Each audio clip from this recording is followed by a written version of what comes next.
Hermanos, hoy queremos comenzar una nueva serie de mensajes. Vamos a retomar esta idea de esta serie que fue predicada en el 2005. Pero definitivamente va a ser distinta porque nunca es imposible repetir lo mismo cuando se trata de la palabra de Dios, pero al menos las ideas principales fueron dadas ya en el año 2005.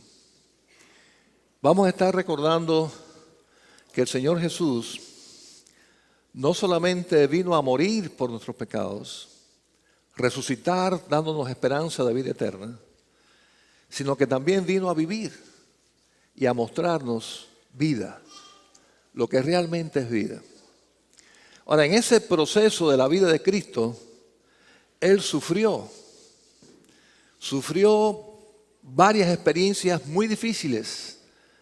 Para Él, como aún siendo el Hijo de Dios, está encarnado, es un hombre.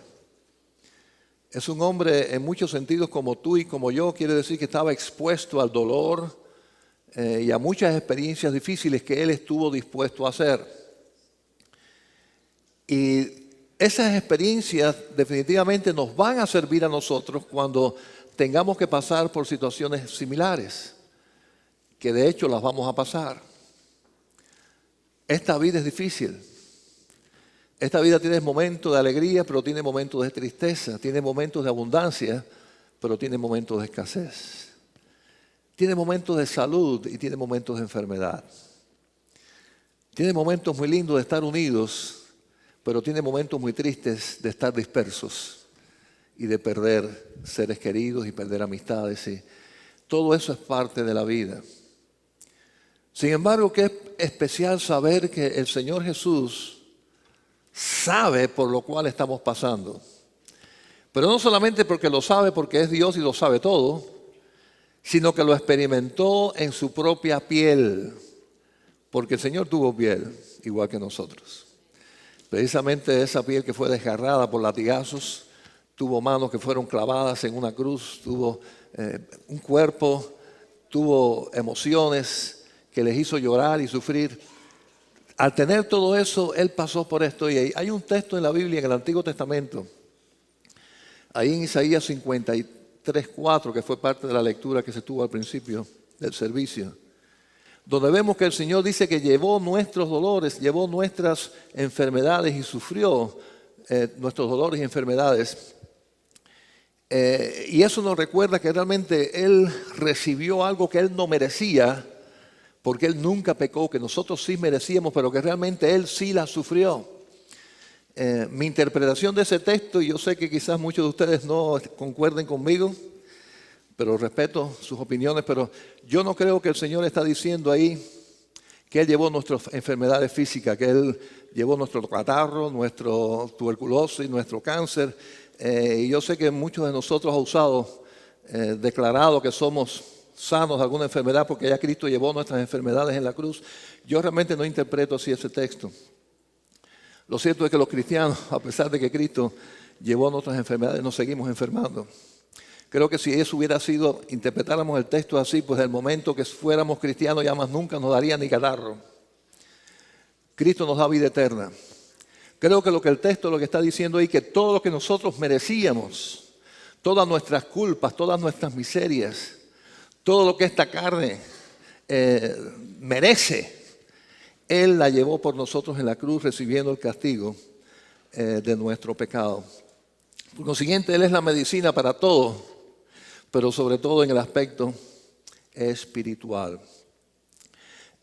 Vamos a ver un momento crítico en la vida de Cristo donde Él llevó algo muy terrible, que es la incomprensión que lleva a la soledad. Cristo fue incomprendido, Cristo fue abandonado. Y vamos a ver esta experiencia ahí en Mateo 26, 36 al 41. Y vamos a decir que fue un momento súper crítico del Señor Jesús. Pasó momentos difíciles, pero estamos hablando ya de momentos de los más difíciles de todos en su vida.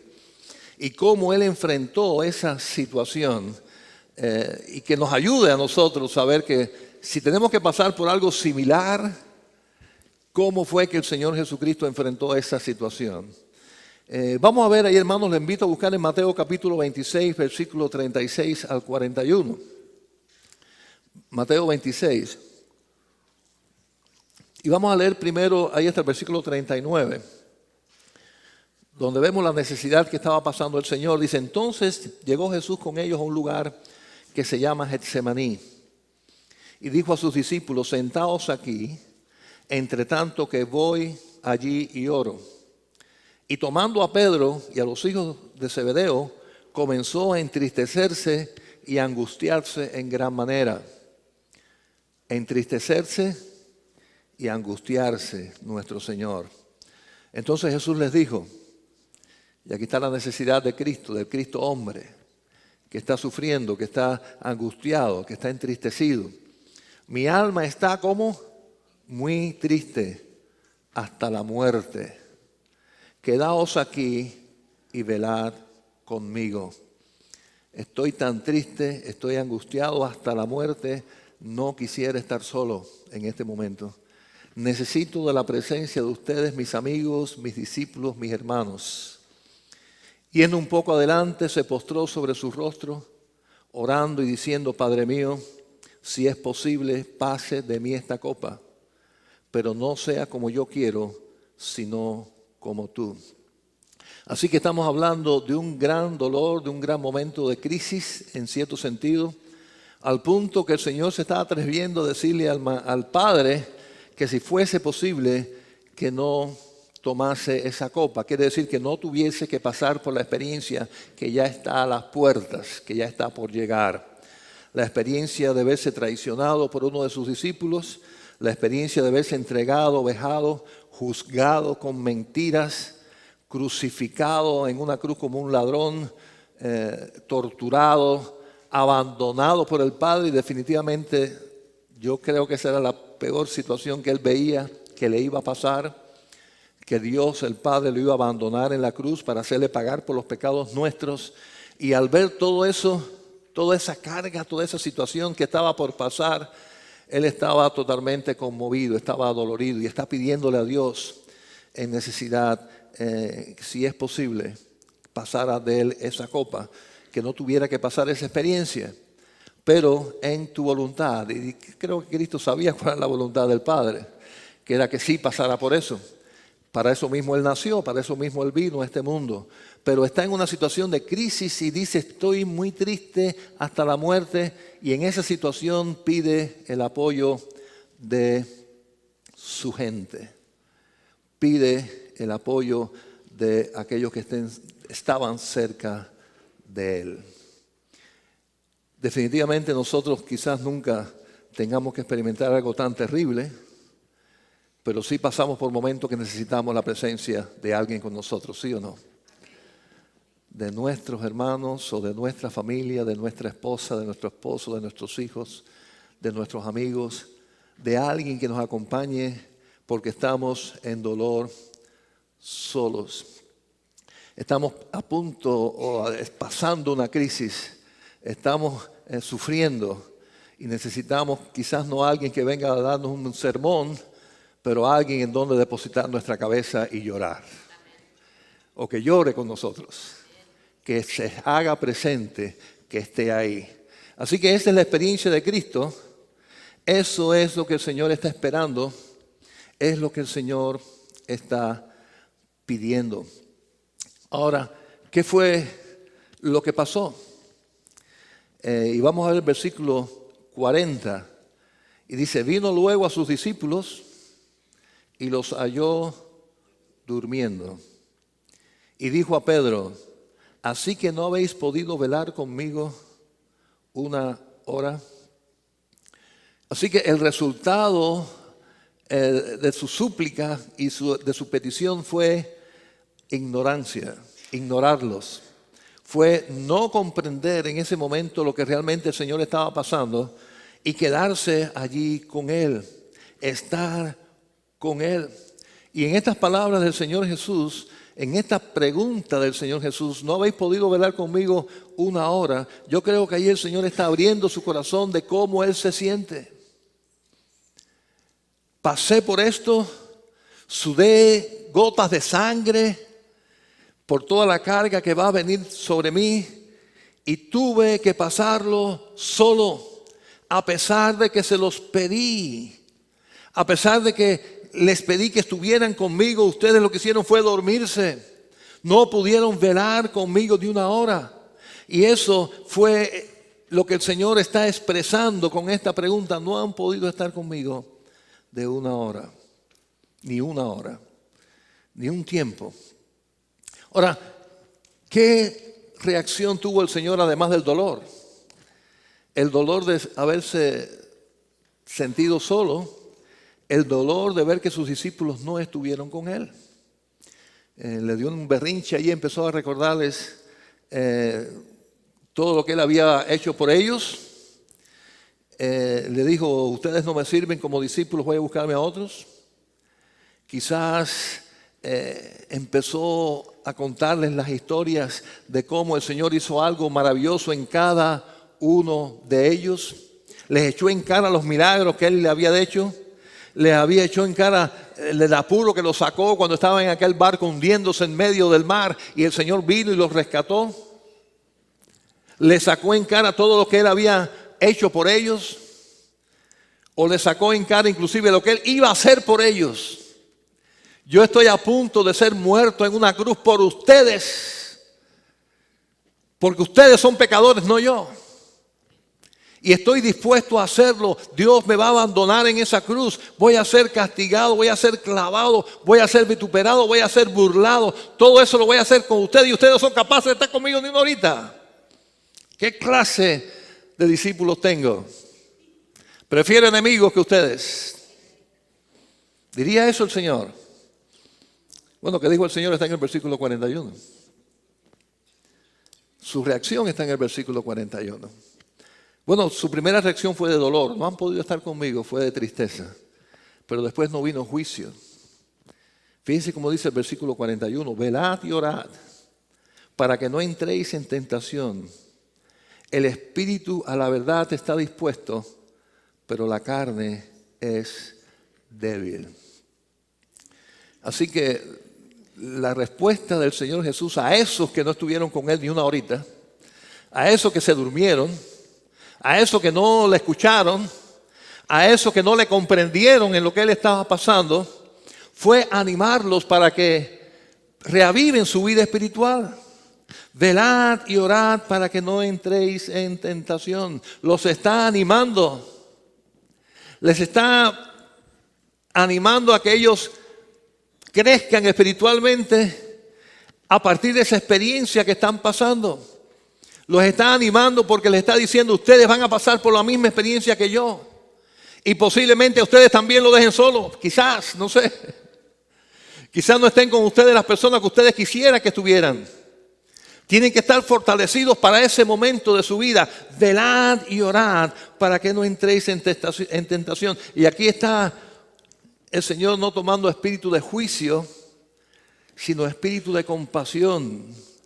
El espíritu a la verdad está dispuesto. Yo sé que ustedes hubieran querido estar conmigo en este tiempo, pero la carne es débil. Les entró sueño. La carne es débil. Así que el espíritu del Señor fue de ayuda a sus discípulos. Él fue incomprendido por ellos. Ellos no fueron capaces de comprender y entender lo que Cristo estaba pasando, a pesar que se los estaba pidiendo. Pero Él sí está siendo comprensivo con ellos. Está reconociendo que son de carne, que son humanos y que pueden fallar. La carne es débil. Aquí está el Señor Jesús no desechando a aquellos que no le comprendieron. Está edificando a esos que no le comprendieron. Está tomando esa experiencia tan difícil para Él, que le costó lágrimas y sudor como sangre, para edificar a su gente, a la gente que Él ama. El haber sido incomprendido por ellos no rebajó su amor hacia ellos. Al contrario, los vio en su necesidad espiritual. Ustedes necesitan ayuda. Ustedes, siendo yo su maestro, yo que he estado con ustedes, y se han quedado dormidos. Ustedes necesitan ayuda. Y les está dando esa ayuda, está edificando, no está juzgando, está levantando, no está poniendo el pie encima. Está encontrando algo positivo de todo aquello negativo que estaba pasando. Ellos se habían olvidado, ellos no comprendieron, ellos se durmieron, se dejaron llevar por la carne, se dejaron llevar por el sueño. Y aquí está un Señor perfecto, no juzgándoles, dolido sí, triste sí, pero no vengativo, sino misericordioso. Eso es amor. Ahora yo me pregunto si nosotros pudiéramos también reaccionar así cuando alguien no nos comprende, cuando alguien no está con nosotros cuando más lo necesitamos. Y en vez de tomar el espíritu de guerra, de enfrentamiento y de juicio, vamos al espíritu de amor, de comprensión y de misericordia. No estuviste ahí conmigo y ahí hay un problema en esa persona. Esa persona necesita ser edificada. Esa persona necesita ser levantada si es que yo la amo. Ahí está el kit. Ahí está el asunto. Esos discípulos se portaron así con su maestro, pero ese maestro los amaba. Y eso que ellos hicieron no hizo que él los dejara de amar, sino que los amara más. Porque vio su debilidad. Son débiles en la carne. ¿Cómo se sentirán ahora que les he dicho esto que no han podido ni estar conmigo? ¿Cómo se sentirán después? ¿Ustedes creen que estos discípulos, cuando pasó el tiempo, se acordaran de este momento, cómo se sentirían? ¿Te acuerdas lo que nos pasó, Pedro? ¿Qué nos pasó cuando estaba el Señor? Ni me digas aquello, muchachos. Nos quedamos dormidos. Cuando el Señor más nos necesitaba. No comprendimos su dolor. No comprendimos su necesidad. Y nos quedamos dormidos. Quiere decir que fue una experiencia dura para ellos. Sería una experiencia dura para ellos. Eso es lo que está mirando el Señor, lo está animando. Bueno, y ya lo hicieron, pero ahora para que no vuelvan a caer, oren, ayuden, busquen la palabra de Dios, vivan la vida cristiana, porque la carne es débil. Lo acaban de experimentar ahora, porque todos se me durmieron cuando más yo los necesitaba. ¿Ven que la carne es débil? Necesitan fortaleza y la fortaleza viene de la oración. La fortaleza viene de una relación personal con el Señor a través de su palabra, de experimentarla, de vivirla, de obedecerla. Háganlo para que esto no vuelva a ocurrir, para que otros no tengan que sufrir lo que he sufrido yo con ustedes, para que sus hermanos en Cristo, su familia, sus hermanos de su grupo pequeño, aquellos que tú dices que son tus hermanos, no sufran. Ocúpate de estar ahí. Ocúpate de no dormirte. Y no estoy hablando de los que tienen sueño ahora y están medio dormidos ahí en el banco. No estoy hablando de ese tipo de sueño.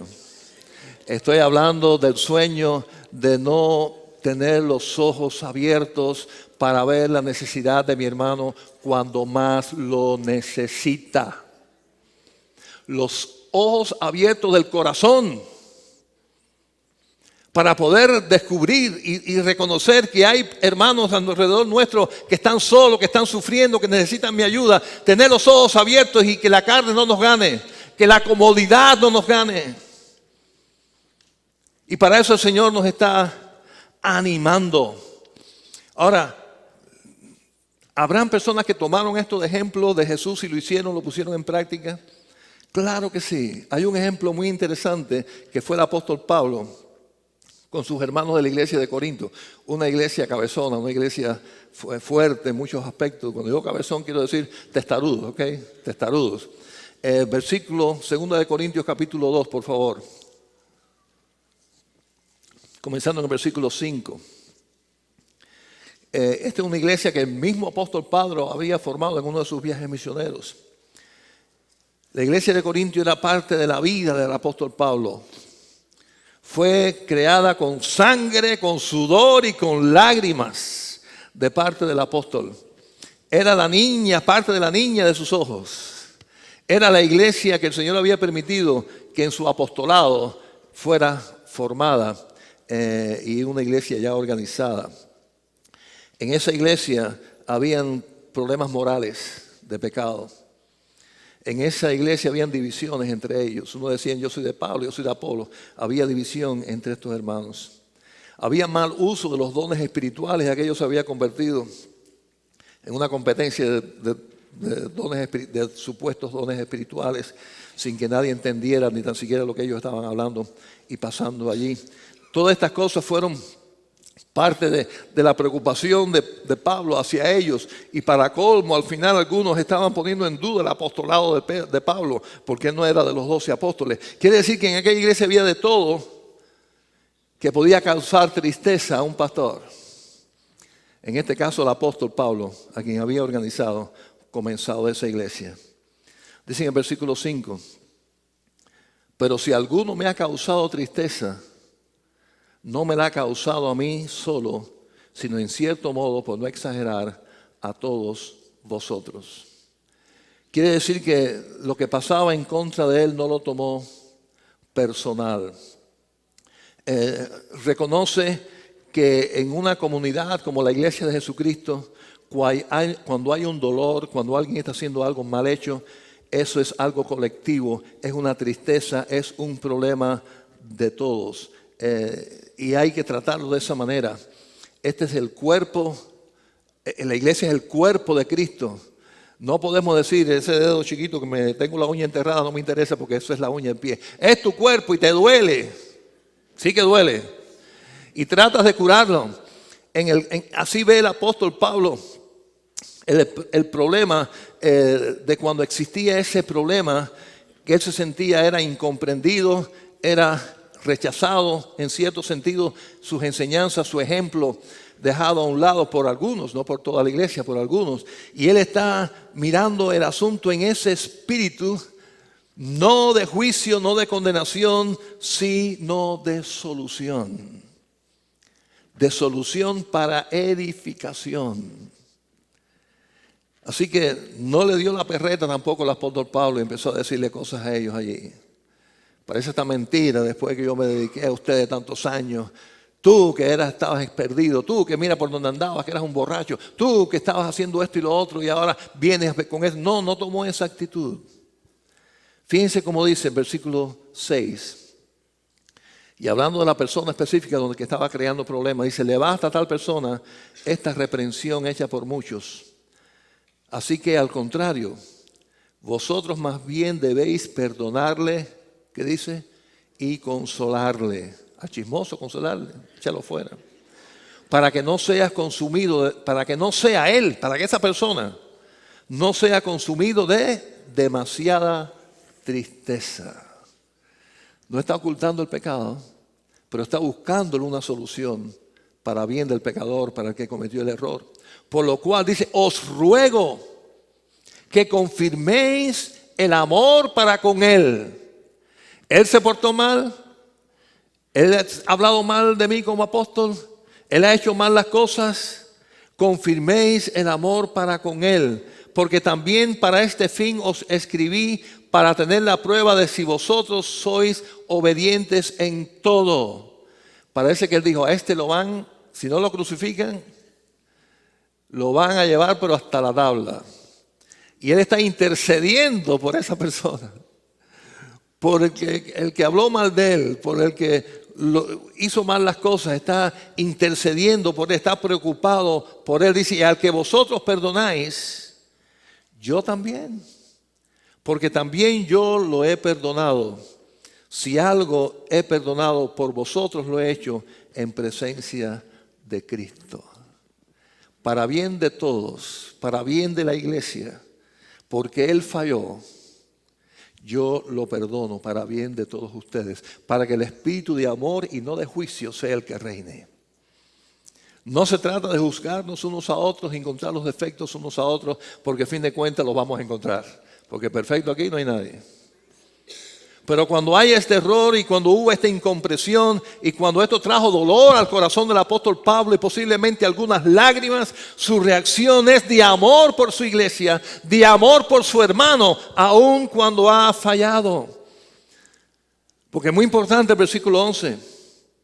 Para que Satanás no gane ventaja alguna de nosotros, porque no ignoramos sus maquinaciones. Así que definitivamente detrás de todo esto estaba el enemigo. El enemigo puso en el corazón de esa persona, cualquiera que haya sido, cometer el pecado, hacer el juicio, meterse en el chisme, hacer lo que haya hecho, negativo, malo. Pero ahora, hacerle la guerra a Satanás no es que toda la iglesia tome el espíritu de juicio contra esa persona, que pierda su amor, que exista la revancha, que existe el odio. No. Él está velando porque Satanás, ya que hizo daño en una persona, no haga daño en toda la congregación. Eso es lo importante para él. No se sintió tan ofendido, fue incomprendido. Él dice que yo no soy ni apóstol, él no me obedece. No. Lo más importante aquí no soy yo y que estoy herido. Lo más importante es por amor. A ese que fue incomprensivo de mí, yo voy a ser comprensivo para él. El que me juzgó a mí, yo voy a tratarlo con amor a él. El que me quiso echar afuera a mí, yo voy a cuidar porque nadie lo eche afuera a él. ¿Se dan cuenta, hermanos? Eso fue lo que hizo Cristo con sus discípulos en el momento terrible, y eso es lo que el apóstol Pablo está poniendo en práctica, porque ya no vivía Pablo, ahora vivía Cristo en él. Fíjense en el versículo 7, más bien debéis perdonarle, ¿cómo dice? Y consolarle. Consolarle, si él es chismoso, él fue el que habló mal, él fue el que dijo, él fue el que no dijo, él fue el que creó el problema. Bueno, si es del Señor, él debe estar bastante mal interiormente por lo que hizo. Por consiguiente, no es el momento de ponerle el pie arriba, es el momento de poner la mano abajo y levantarlo. Fíjense como dice, ahí en versículo 7 dice, os ruego que confirméis el amor para con él. El amor hay que confirmarlo, no entre los que se portan bien y los que nos cuidamos unos a otros, aún hacia aquellos que cometen el error, aún hacia aquellos que fallan. Ahí es donde se demuestra mejor el amor. ¿Saben por qué?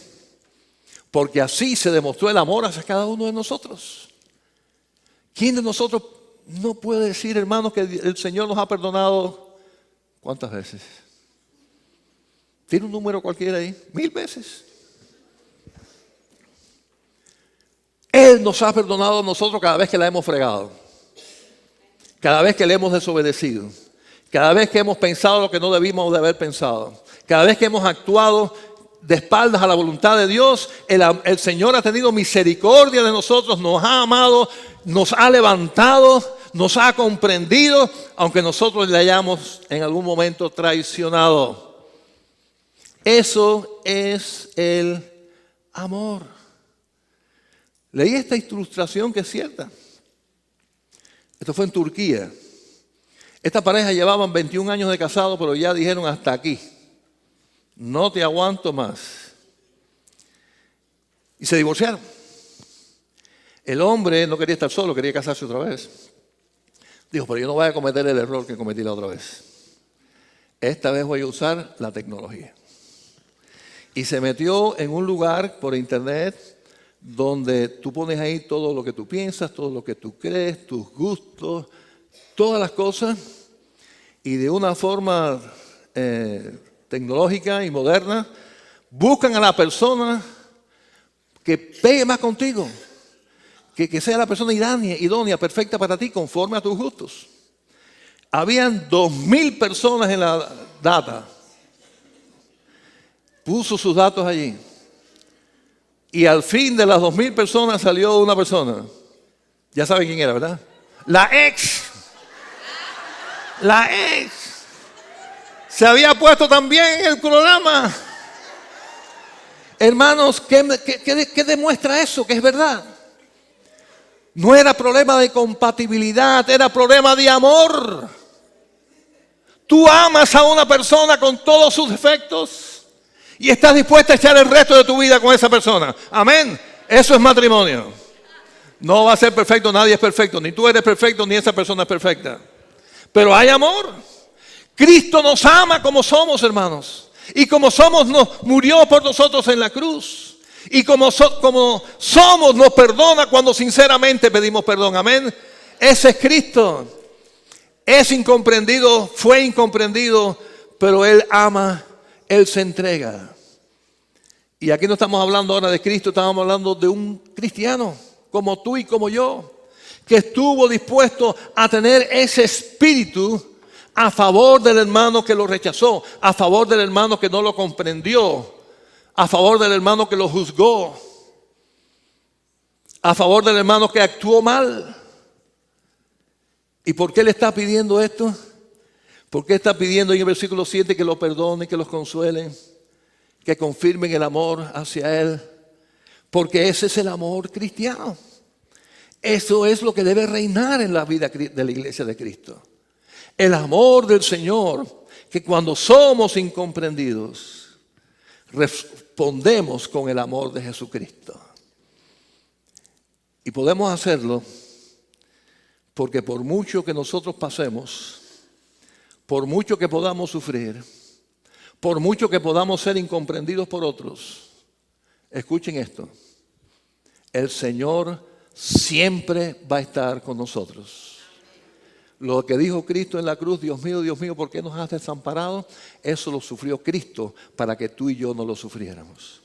Así que si alguien sabe lo que es la soledad, si alguien sabe lo que es el dolor, si alguien sabe lo que es ser abandonado, como ninguno de nosotros, se llama Jesucristo. Y Él estuvo dispuesto a perdonar, estuvo dispuesto a levantar a sus discípulos porque les amaba. Y lo que está esperando Él de nosotros, ni más ni menos, es que también nosotros perdonemos a nuestros deudores, así como el Señor perdonó cada una de nuestras deudas. Es el amor. Es el reconocer que hemos recibido tanto de Cristo. Hemos sido perdonados tantas veces. Y lo peor del caso es que muchas veces con la misma piedra que chocamos una y otra vez tristemente por nuestra debilidad, por nuestra carnalidad. Si el Señor lo hace, si el Señor lo hizo, Él espera también que nosotros lo hagamos como su iglesia. Ese es el testimonio que el mundo espera. Pero no solo que espera, el testimonio que el mundo necesita. De personas que amen así, desinteresadamente, como respuesta al amor de Jesucristo. Cuando las personas ven a alguien así, que incomprensiblemente les ama a pesar de lo que ellos hagan y de lo que hacen, estamos descubriendo que existe un Dios y que ese Dios nos amó. Y que ese Dios hizo algo por nosotros, algo tan lindo y tan precioso que nos da la capacidad a nosotros de amar también y de entregar esa comprensión y ese amor a aquellos que nos han rechazado, a aquellos que nos han olvidado. Así que, hermanos, la lección de hoy de que Cristo padeció nuestros dolores, la lección de esa enseñanza que Dios, Isaías, tantos años antes de Cristo naciera en Belén, es que Él tuvo ese amor, Él fue incomprendido y tuvo ese amor, nosotros también debemos de hacerlo. Sabiendo de que si Él, siendo el Hijo de Dios, fue capaz de hacerlo, cuánto más nosotros siendo imperfectos. Eso es la iglesia de Jesucristo, los que viven a Cristo. Los que viven como Cristo, los que interceden por sus hermanos como Cristo hizo, los que comprenden y no juzgan, sino a la incomprensión dan comprensión. A la falta de amor y al olvido dan amor y entrega. Igual que Cristo hizo por nosotros, debemos también nosotros hacer por los nuestros. Amén. Padre Santo, te doy tantas gracias. Tantas gracias por tu mensaje. tantas gracias por tu ejemplo. Siendo tú el Hijo de Dios, sufriste el abandono de tus discípulos, pero tú no les juzgaste, los levantaste, los animaste. Listo y sufriendo el castigo de nuestros pecados, incluyendo el olvido de Dios, la espalda de Dios. Nada de eso hizo que tú dejaras de amar, de entregar, de sufrir por nosotros, por tu iglesia, por tus discípulos. Nuestra súplica y nuestra oración hoy, Señor, es que tú nos ayudes a hacer así también. Porque este mundo necesita de ese mensaje poderoso, que no es de palabras, es de acción. La acción del amor y la acción del perdón.